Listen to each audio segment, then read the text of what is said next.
I've been well over the US versus Deepwoken. Of course, as you all know, obviously the USA solos the Deepwoken verse in any sensical context. But sometimes you guys like to stretch what is sensical by saying, but what if this would happen? When it just wouldn't. In today's video, I wanted to go over which other countries are capable of soloing the world of Deepwoken, and what the weakest possible country in the current modern day world is that would be able to solo the verse of Deepwoken. Before we get into it, I am currently live at twitch.tv/Reaconteur, ranking your PC setups and bedrooms that you guys submitted to me in videos and pictures and stuff. Alright, so come watch me over there and then come back to this video, but let's get straight into it. Alright, starting out, before anyone wants to disagree with my 4 videos I've done on this topic about the USA military versus Deepwoken, if you disagree with me, you do not know enough about Deepwoken or the US military to make a valid argument, because if you did, then you would not disagree with me, because I've answered like 3,000 people in the comments who will bring up a boss or some dumb shit like video game balancing mechanics, and then their point is invalidated by technology that the ancient Romans had. Like someone was like, oh, but how do they deal with the heart of enmity? Dude, they could have like 5 guys go down there with thermite and potassium,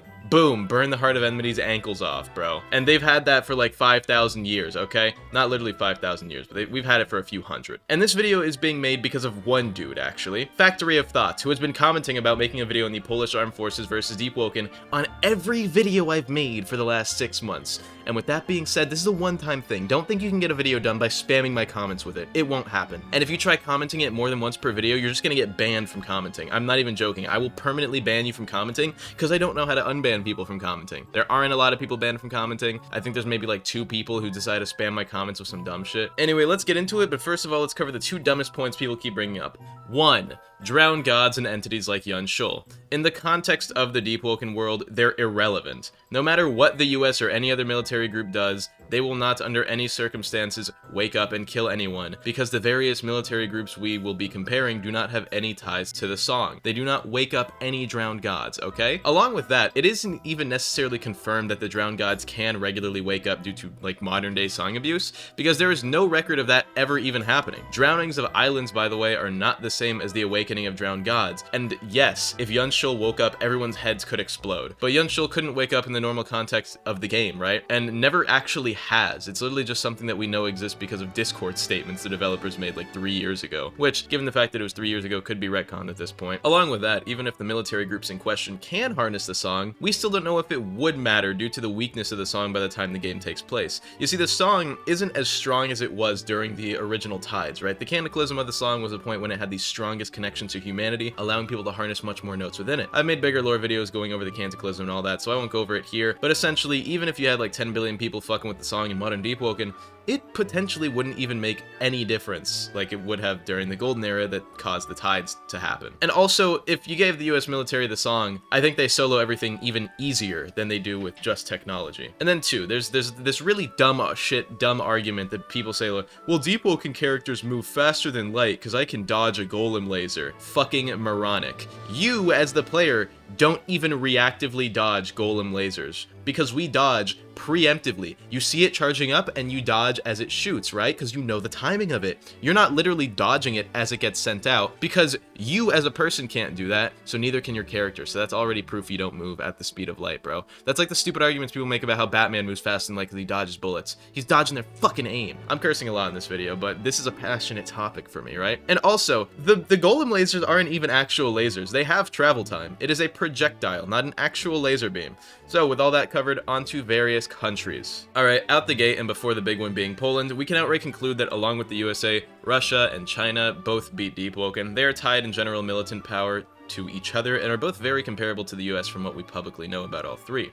However, we can also assume that all 3 and any other military group is going to be stronger than they're publicly attributed to be, as militaries have secrets and various projects that they don't show publicly. So regardless, that brings us to Poland at number 21. And Poland, being the 21st ranked country in the world as far as militia power goes, has a military consisting of 216,000 active soldiers, making them numbers-wise actually the largest in Europe and 3rd largest in in NATO behind Turkey and of course the United States. Now keep in mind they have 216,000 soldiers. The US has 1.3 million and about 2 million counting reserve, and while Poland has just over 10% the total US forces, it is still likely more than enough necessary soldiers for anything in the Deepwoken world, which is just because it's pretty scarce as far as people go. Like, seeing as how the post-tides is basically like an apocalyptic world, there aren't a lot of people here. But we gotta remember, the major point for militial strength isn't really about numbers, because even the smallest large-scale army, being Luxembourg with a whole 1,000 or so soldiers, is likely more than enough people to solo Deepwoken given the technology required to do so. And the thing is, while most countries do have pretty good technology, a lot of countries do not meet the technological warfare levels of the United States. Even Russia and China are near equal to the US as far as warfare power goes, but they still lack the technology of the USA, with them closing that gap through manpower or other key specialized areas. Which, for example, look at Israel, which actually has better intelligence agencies and defense systems than the US. I wonder why. That is unrelated though. The point being, while numbers don't really matter given the fact that Deepwoken in itself lacks numbers, what definitely does matter is Poland's technological advancements. And I've got good news for all of you Poland fans. Oh my god, Poland beats Deepwoken too. They get most of their modern tech from the US and US-based contractors. So yeah, Poland beats Deepwoken. All it really takes is air superiority, which basically 90% of countries have over Deepwoken, along with like big bombs and naval ships that just sink everything. So you know, it's that simple. So yeah, Poland does indeed slam the Deepwoken verse. If you disagree, you're wrong. You don't know enough about either to make these arguments. I've already thought about everything you guys are gonna leave in the comments down below. I'm just not covering them specifically because that would be a 30-minute long video. Now,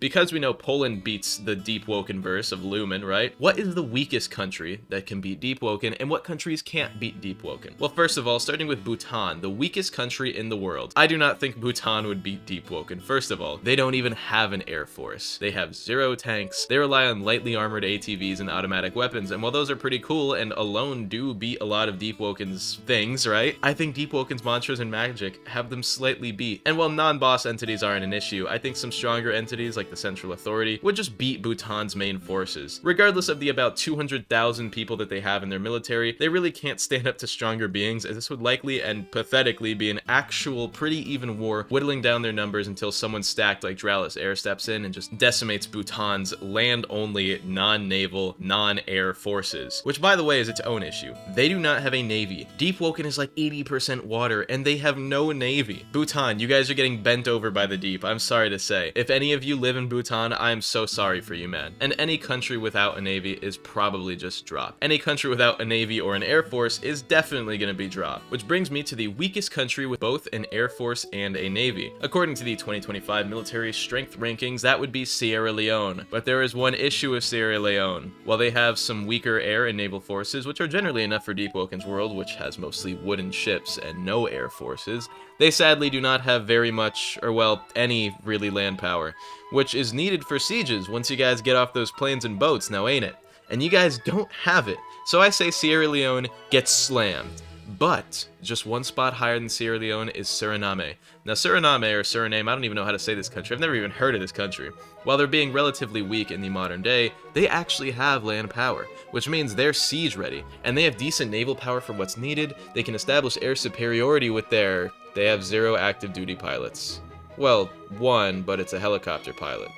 But it's not even an attack helicopter pilot, and their naval forces consist of 7 patrol boats, which means boats on them that just have maybe machine guns. Okay, well, Suriname is going to be eliminated then. Makes sense, they're the 139th ranked country. And I'm not going to bore you guys with the research I was making, but I ended up going through every country's stockpiles in order. All their financials, their readied troop, their naval and air forces, their natural resources, and I found that the weakest country that I think could beat the Deepwoken world of Lumen is going to be ranked 124th as of the 2025 Militial Strength Rankings, the Dominican Republic, which has an impressive enough aerial fleet consisting of 59 battle-ready aircraft and 20 classified combat-ready naval ship bodies. Annoying they're classified, but they have to be combat-ready for it to be counted as non-patrol ships. So the weakest country that could beat Deepwoken's world in a contextually sensical war would be the Dominican Republic. If you disagree, you're wrong. I'll address any arguments that you guys have in the comments, but once again, I can guarantee any point you guys are going to bring up, I have already most likely thought of. So for quick reference, the armies mentioned in this video that are capable of beating Deepwoken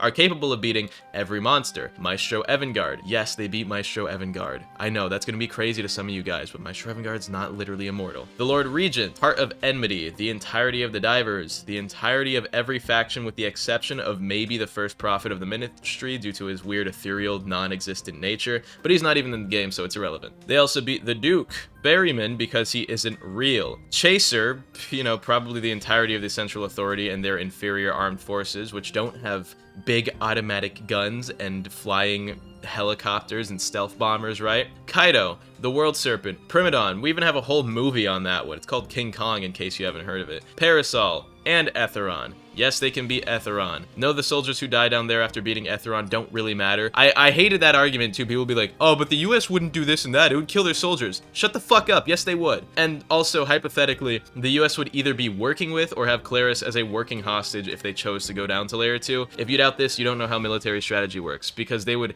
pretty much guaranteed have a light hook ready or an ignition deep drill, but most likely a light hook. And because I know somebody's gonna comment this, because you know you guys like to leave comments on this topic without watching the other like 4 videos I made on this topic. But someone's gonna say, what about all the Deepwoken player characters? First of all, there's only one Deepwoken player character. One. In lore, there's only one. Everyone plays as one person. You guys aren't multiple people. That's how you guys do all the same quests. You know, how you can all go get Carlia killed? Yeah, it's because there's one of you. So that one person does get soloed by a gas field or something. There's so many ways to kill you, but the easiest one is a gas field. And then people are like, well, what if I put on that hat from the parasol? Cool, dude, you put on that hat from the parasol that filters out poison? Oh, good for you. What about your skin? Yeah, your skin. You know, your skin that you're not covering because there's no hazmat suits in Deepwoken. The skin that's going to be melting off the bone because of those noxious gases that the military uses on civilians. And in this case, your player character. Yeah, your skin's melting off. I don't care if you can breathe it in. Your skin can't.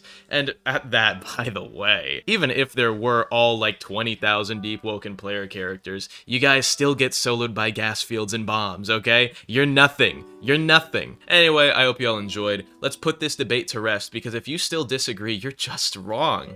Shout out to YouTube members of Tier 2 or higher: Green, Brick, Highcard, Philip, Delusional Mo, Elstern, Fun Guns, Broccoli, Carlia the Witch, Akio Sugikuni, Burger, Vikori, Drizzy Drake Fan, and welcome Vekazu to the bigger guy tier. Thanks, Vekazu. I actually know you from my Discord and streams. Hope you all have an amazing day as usual. I'll be live on Twitch and song covers dropping soon, so come check those out by buying a YouTube membership. And have an amazing day, and goodbye.